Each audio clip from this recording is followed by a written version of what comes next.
भगवान रजनीश एक दार्शनिक से ज़्यादा रहस्यदर्शी और आध्यात्मिक गुरु थे। उनके विचारों ने दर्शन, साहित्य, राजनीति, धर्म, समाज और शिक्षा को प्रभावित किया है। उनके विचारों का आज भी महत्व है। उनका पहला विचार है, ओशो ने कहा था कि मेरे बारे में जितनी गालियां निकलती है उतनी शायद ही किसी के बारे में निकलती होगी, लेकिन मेरा कार्य है कि धर्म और राष्ट्र के झूठ को, पाखंड को उजागर करना तो मैं करता रहूँगा। मुझे भारत में समझा जाने लगेगा, लेकिन थोड़ी देर में वर्तमान में समझ में नहीं आएगा। दूसरी, ओशो कहते हैं कि पंडित, पुरोहित, मुल्ला, फादर और राजनेता यह सभी मानव और मानवता के शोषक हैं। किसी न किसी प्रकार से इनका शोषण करते हैं। मानवता के इन हत्यारों के प्रति जल्द ही जागृत होना जरूरी है, अन्यथा ये मूड सामूहिक आत्महत्या के लिए मजबूर कर देंगे। ओशो कहते हैं कि मनुष्य को धर्म और राजनीति ने मार डाला है। आज हमें हिंदू, मुसलमान, ईसाई और अन्य कोई नज़र आते हैं, लेकिन मनुष्य नज़र नहीं आता। उनके तीसरे हैं विचार, ओशो किसी धर्म या राष्ट्र के खिलाफ नहीं थे। उन्होंने धर्म की झूठी बातों और पाखंड को उजागर किया। उनका कहना था कि धार्मिक कट्टरता मनुष्य और धरती के भविष्य के लिए खतरा है, खासकर वे धर्म जो यह मानते हैं कि उनकी किताबों में लिखा हुआ है कि सत्य है, बाकी की किताबों को जला देना चाहिए। आज दुनिया में सांप्रदायिकता, तानाशाही और साम्यवाद सभी मानवता के दुश्मन हैं। जीवन पर्यंत ओशो हर तरह के वाद का इसलिए विरोध करते रहे कि आज जिस वाद के पीछे दुनिया पागल है, दरअसल वह अब शुद्ध रहा कहाँ। इसलिए ओशो ने जब पहली दफ़े धर्म ग्रंथ पर सदियों से जमी धूल को झाड़ने का काम किया तो तलवारें खिंच गई, तलवारें तन गई। ये तलवारें आज भी तनी हुई है। उनका चौथा विचार है, वर्तमान में सभी एक दूसरे के स्वार्थ को साधने में लगे हैं। जनता में कुछ मुट्ठी भर लोग हैं जो सच में ही मनुष्य हैं, बाकी तो सभी भीड़ का हिस्सा मात्र हैं और कहते हैं कि भीड़ का कोई दिमाग नहीं होता। पहले से कहीं ज़्यादा भारतीय जनता को भ्रमित कर दिया गया है, लेकिन फिर भी विचार को रोका नहीं जा सकता।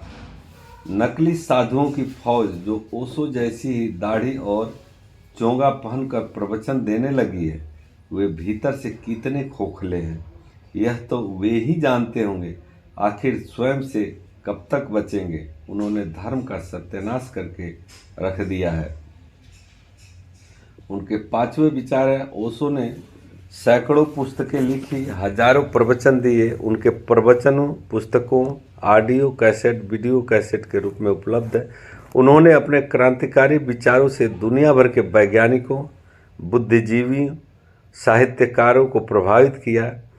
जब कोई व्यक्ति ओशो की किताबें पढ़ता या प्रवचनों को सुनता है तो ये लोग सलाह देते हैं कि पढ़ो, पर उनकी बातें मानना मत, वे जैसा कहें वैसा करना मत। दरअसल यह ऐसी बातें हुई कि आप लोगों से कहें कि गुड़ तो खा लें, लेकिन गुलगुल्ले से परहेज करें। सचमुच यह ओशो के विचारों का डर है जो तब भी समाज में था और आज भी है। उनके छठे विचार, वर्तमान समय में ओशो के विचारों का महत्व बढ़ गया है, क्योंकि हर कोई अपने धर्म को पकड़कर बैठा है और हर कोई किसी न किसी को धर्मांतरित करना चाहता है। यह दुनिया एक खतरनाक मोड़ पर है कि चौराहे पर खड़ी है, जहाँ से अब उसे तय करना है कि मनुष्य जाति का विनाश करना है या विकास करना है।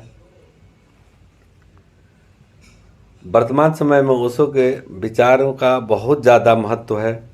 ओशो कहते हैं कि धर्म व्यक्तिगत है, धर्म के संगठन नहीं होना चाहिए। संगठित धर्मों ने दुनिया को नर्क बनाकर रख दिया है। उनके अनुसार प्रत्येक व्यक्ति को उसके तरीके से उसे जीवन जीने, खाने, काम करने का, चुनने का, पहनने का, बोलने की आज़ादी मिलनी चाहिए। धर्म और राष्ट्र यह तय नहीं कर सकते कि आदमी अपनी ज़िंदगी कैसे जिए, मनुष्य किस प्रकार अपना जीवन निर्वहन करे, किस प्रकार का आचरण करे। प्रत्येक व्यक्ति को हमें शांति, अहिंसा, प्रेम या एकता सिखाने के बजाय हमें ध्यान सिखाना चाहिए। ध्यान से खुद ब खुद ही प्रेम और अहिंसा का जन्म होगा। ध्यान और आंतरिक जागरूकता का अभ्यास करने से व्यक्ति के अंदर शांति और संतुलन आता है। हालांकि इसे सीखने के लिए हमें किसी पर दबाव नहीं डालना चाहिए, यह स्वेच्छा से होना चाहिए। विवाह में सभी तरह की बाधाएं खड़ी कर दो ताकि व्यक्ति सोच समझ कर विवाह करे। वर्तमान में विवाह करना आसान है, लेकिन तलाक लेना कठिन। ओशो के अनुसार प्रेम और विवाह बिना शर्तों और बंधनों के होना चाहिए। उनका मानना था कि धर्म और राजनीति एक ही सिक्के के दो पहलू हैं, जिनका मकसद लोगों पर नियंत्रण करना है। अब इनकी विदाई होनी चाहिए, अब समय आ चुका है। उनका मानना था कि समय के साथ साथ मूल्य भी बदलते हैं। जो व्यक्ति समय के साथ बदलता है वो ही जीवित रहता है। ओशो का मानना था कि ज़िंदगी में जो करना हो वह ज़रूर करें, उसका दमन न करें। उनके अनुसार धर्म के मार्ग पर तभी चलना चाहिए जबकि हम संसार का स्वाद चख चुके हों। त्याग धर्म नहीं है, धर्म तो जागरण और मोक्ष का मार्ग है। ओशो के अनुसार विज्ञान को समाज का आधार बनाया जाना चाहिए और ज़्यादा से ज़्यादा वैज्ञानिक शिक्षा पर जोर दिया जाना चाहिए। इसी से मानवता का विकास होगा, इसी में सबकी भलाई है।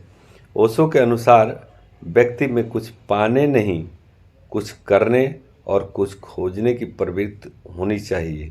वे लोग अभागे हैं तो धर्म और राष्ट्र की सोच में बंधे हुए हैं, उनको स्वच्छंद और स्वतंत्र जीवन जीना चाहिए। उनके अनुसार जीवन ही है प्रभु और न खोजना कहीं, इसलिए जीवन को जितना सुंदर, समृद्ध और शांतिपूर्ण बना सकते हो बनाओ। ये रहे उनके विचार। अगर अच्छा लगे तो लाइक कीजिए, सब्सक्राइब कीजिए, शेयर कीजिए।